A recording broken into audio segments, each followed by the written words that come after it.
कलियर शरीफ में चले जाओ, कलियर शरीफ में एक बड़े बुजुर्ग सोए हुए हैं, उनके मजार से लगकर मस्जिद है, और मजार में जाने का रास्ता ऐसा है कि आप रुकू की शक्ल बनाकर अंदर जा सकते हैं, उसके बगैर नहीं जा सकते। अब रुकू की शक्ल बनाना है, रुकू तो अल्लाह ही के लिए होता है, सजदा अल्लाह ही के लिए होता है।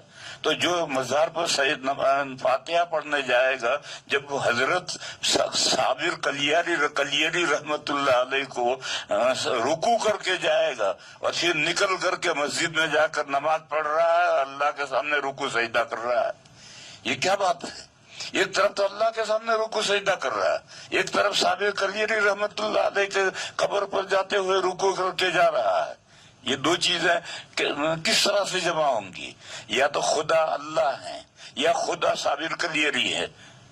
और अगर साबिर कलियरी कुद्दसा सिर्रुहु खुदा नहीं है, खुदा अल्लाह ही है, तो फिर ये दो एक ही अमल इनके लिए भी और इनके लिए भी, दो अमल का क्या मतलब है?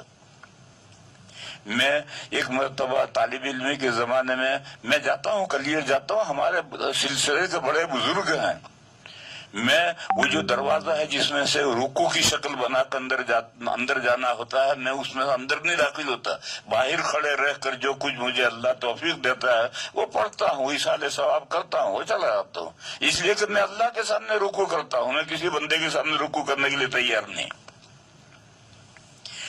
बहरहाल ये बीच की आयत है, इय्याका नअबुदु, हम आप ही की बंदगी करते हैं, व इय्याका नस्तईन, और आप ही से मदद तलब करते हैं, आपके अलावा तलब नहीं करते।